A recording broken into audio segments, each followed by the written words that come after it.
So we're back with the perfect adaptation of Tokyo Ghoul Volume 5.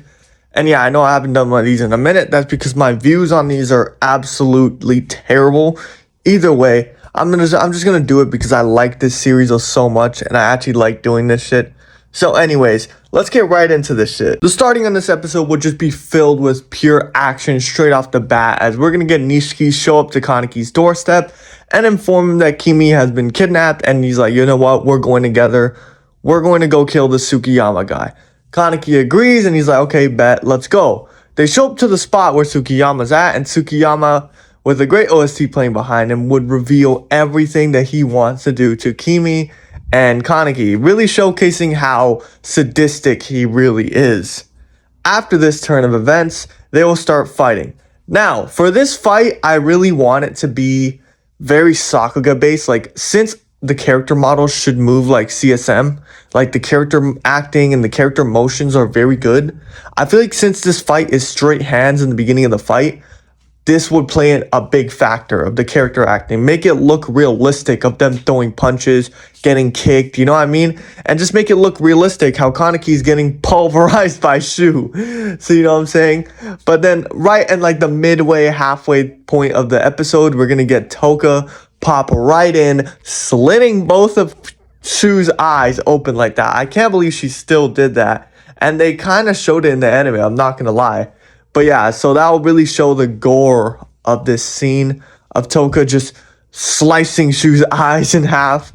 Although this episode's not over yet because they're going to start fighting. And I want this to still be great Sakuga, great animation, great OST going behind it. Really showing the fluidity of these guys when they're fighting and how fast Touka and Shu can move. Then what I want to happen at the end of the episode is basically Shu's going to be able to defeat Touka and Kaneki. They're going to be laid out on the ground. And as he's going to go and be like, you know what, I'm going to go eat Kimi myself to motivate you, Kaneki. You know, motivate you. You got to eat Kimi. So that's when Nishiki's going to get his backstory triggered. And that's going to be basically the end of the episode where he's going to start charging at Shu. But the best part of the episode, obviously, is going to be Nishiki's backstory, as I feel like this episode will be a kind of mix of everything. We're going to have fighting, great music, great animation, and on the other side, we're going to have an emotional backstory to really show you why Nishiki goes so far for someone who isn't a ghoul, someone who's just a human. When he was first introduced, all he was talking about was trust, trust, trust. You know what I mean? How can Kaneki, did you really think Hide would trust you? Yada, yada, yada, some shit like that. So it really shows Nishiki's character growth and really just how important Kimi, a human, is to him. And it really shows us the first or third variant of a human and ghoul having contact and actually having feelings for each other. Overall, I think this episode would be peak, and we're moving on to the next one. This next episode will also be one of the prominent, and I mean the more prominent episodes of the season, where we're going to get to see Touka's Kagane in full glory for the first time. And the beginning of the episode is going to be really sad because you're going to see just how far Nishiki is going. He's getting stabbed over and over again, just absolutely getting destroyed by Shu, and he's still not dead. I don't know how he didn't die here, I'm not gonna lie. I think Nishiki had the craziest plot armor here. But either way, this dude survived this and bought them enough time to where Kaneki and Touka come with a plan, and just the OST and the scene will be building up to the point where Touka bites Kaneki on his shoulder, just like how Rize bit him on his other shoulder. And so it's a parallel. And then Touka unleashes her Kagane, fights Shu in this big climactic battle, going everywhere. The flames of her Kagane going everywhere. It's gonna look beautiful, bro. Like, I want the Sakuga here to really pop off. Like, go left, right, boom, boom, like just move fast. Like, you know, JJK, Chainsaw Man level animation, along with a great OST playing in the back. Now, after Touka defeats Shu, I feel like extending this fight would be the best thing to do, because this episode I want it to be one of the more climactic episodes. So I think extending this fight for majority of the episode would be good. Then after Touka defeats him and the fight ends, we're going to have Touka go up to Kimi, and we're going to have that scene where Kimi calls her beautiful. And we all know Touka doesn't like being a ghoul, you know, like she doesn't like being a ghoul. She feels like it's something that was forced upon her, something she cannot change. And so this is the first time where someone actually calls her ghoul form beautiful. And that's not how Touka views herself, you know? She doesn't view her ghoul form as beautiful. She views it as something else, you know what I mean? She doesn't want to be a ghoul. But yeah, so this episode would just be peak. Like, I think this is definitely one of the more prominent episodes of the season for a number of reasons. You know, we had the best fight so far.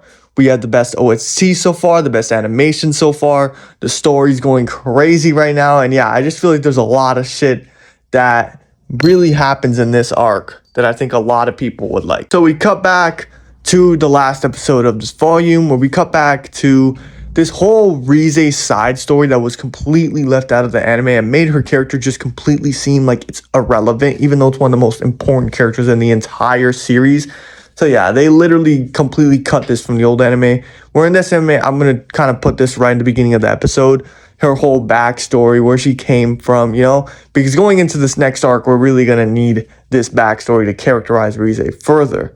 The next thing we're going to see in the episode is basically some CCG people just talking and shit. We're going to get the reveal that Nishio has joined Ontaku. And their Ontaku family is just slowly growing. You know what I'm saying? It's slowly a growing family.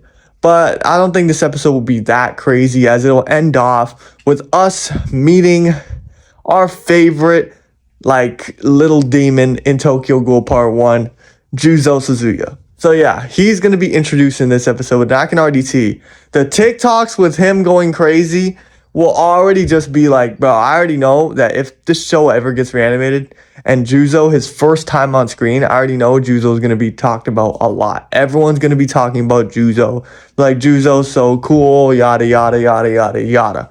Either way, this dude is going to make his appearance at the end of this episode, along with Takizawa, as we're going to see him literally swallow someone's ear bone and spit it on the floor. I don't want this to be uncensored. Please do not uncensor it.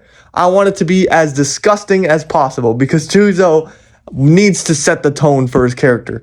A lot of people in the old anime just seem to think of him as a crazy kid, which, yes, I want to push that, but it was sort of just like, okay, he's crazy. But this one, I want him to be actually deranged. Like, he doesn't know what the fuck he's doing. You know what I'm saying? He just does whatever he feels like, whenever he feels like. So yeah, I feel like this is where we end off this volume and this episode. I feel like in terms of sets of episodes, this is definitely the best. This is most likely the best sets of episode we have in this volume. Volume 5 is definitely the best one that we have so far, with the, you know, middle episode being one of the best episodes, if not the best episode in the series so far. Now, stay tuned if you guys like this type of content. Like and subscribe, share to your other Tokyo Ghoul friends. If people like Tokyo Ghoul, show them. And yeah, man, I hope you guys have a great day. Bye.